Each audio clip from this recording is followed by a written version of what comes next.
श्री संत गुरु रविदास महाराज की जय। मानवी जीवनांचा व सर्व जीवन सृष्टीचा निर्माण करता रक्षण करता म्हणजे ईश्वर होय। चराचरामध्ये जनी स्थळी काष्टी पाषाणी ईश्वराचे अस्तित्व आहे। निर्गुण निराकारी पण अस्तित्व ठेवणारी शक्ती म्हणजे परमेश्वर। ईश्वरांची महती 4 वेद 6 शास्त्र व 18 पुराणात गायली आहे। अनेक साधू संतांनी महंतांनी ईश्वराच्या प्राप्तीसाठी उभे आयुष्य वेचले। काही संतांनी ईश्वर प्राप्तीसाठी अन्नत्याग केला, तर काहींनी आपला आत्मा ब्रह्मांडाला लावला, पण प्रत्यक्ष ईश्वराचे रूप साकार झाले नाही, कारण तो निर्विकार निराकार आहे। ईश्वर प्राप्तीसाठी अर्थ, काम, धर्म आणि मोक्ष या सर्वांना विसरून ईश्वर भक्ती करावी याची काहीही गरज नाही। ईश्वर प्राप्तीसाठी मानवी देहात असणारे रजोगुण, ज्यामध्ये ऐश्वर्य आहे, तमोगुण ज्यामध्ये राग आणि लालसा आहे, यातून ईश्वर प्राप्ती होत नाही। खरा ईश्वर भक्तीचा गुण आहे सत्वगुण, ज्यामध्ये ईश्वर भक्ती होऊ शकते, तरीही परमेश्वर भेटलेला नाही। ईश्वर प्राप्तीसाठी अंडीज, पिंडीज, उद्वीज, स्वेद्वीज यातूनही ईश्वर प्राप्ती झाली नाही। तर ज्या व्यक्तीने आपल्या मनातील क्लेश विसरून निर्मळ मनाने ईश्वर भक्ती केली, अशा साधू संतांना, महात्म्यांना ईश्वराचा सहवास लाभला, घडला। वास्तविक पाहता ईश्वर भक्तीशिवाय मानवी जीवनाला काहीच अर्थ नाही।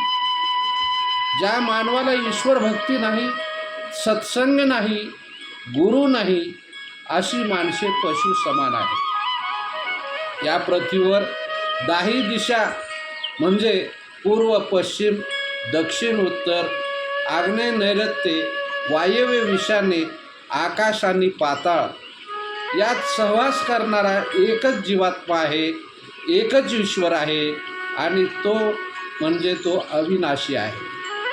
सर्व जीवाला निर्माण होण्यासाठी योनी मार्गानेच निर्माण व्हावे लागते। राजा असेल किंवा रंक असेल, याला सुद्धा एकाच मार्गाने जन्मास यावे लागते। साधू संतांना जहर आणि अमृत हे सारखेच वाटते, त्याप्रमाणे जीव आणि ब्रह्म एकच आहे। ज्ञानाशिवाय विज्ञान नाही, विवेकाशिवाय जीवन नाही, त्याप्रमाणे भक्तीशिवाय ईश्वर नाही। ज्या मानवात विवेक नाही, भक्ती नाही, अशी माणसे पाखंडी होत। वेदात, शास्त्रात आणि पुराणात प्राणायामाचे खूप महत्त्व सांगितले आहे। ओम मंत्राचा जप करताना ज्याचा डांगोरा पेटवायला गरज वाटत नाही, तो एकाग्रतेने मनातल्या मनात जप करावे, त्यास ईश्वर भेटतो। जो ईश्वर भक्त ईश्वराची भक्ती करतो त्याला मोक्ष प्राप्ती होते, व जो पाप करतो त्याला नरक प्राप्ती होते।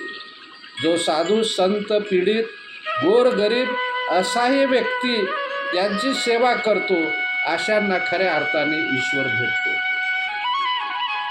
विवेकाचे महत्त्व सोडून ईश्वर भक्ती होत नाही।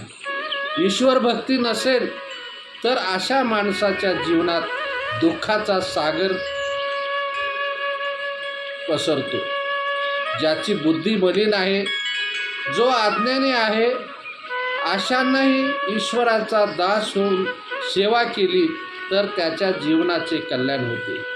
नीती शुद्ध वाणीने हात जोडून ईश्वराला शरण गेल्यास त्याच्या जीवनात आनंद निर्माण होतो। अशा माणसाच्या हृदयात ईश्वर नांदतो। साधू संत, कवी पंडित विद्वान आपल्या वाणीने श्रोत्यांना मंत्रमुग्ध करतात. म्हणून अनेक शिष्य हात जोडून अशा महान माणसांना गुरु समान गुरु सेवा करीत त्यांच्या चरणी शरण जातात. ईश्वर सेवा हीच गुरुसेवा आणि गुरुसेवा हीच ईश्वर सेवा असे मानले जाते. ऋषी मुनी साधू संतांच्या सहवासाने दुःखाचा सागर देखील नष्ट होतो. अशा एका महान ऋषी साधू संतांची कहाणी म्हणजे श्री संत गुरु रविदासजी यांच्या जीवनाची कथा यापुढे स्पष्ट होईल. धन्यवाद. जय गुरु रविदास महाराज.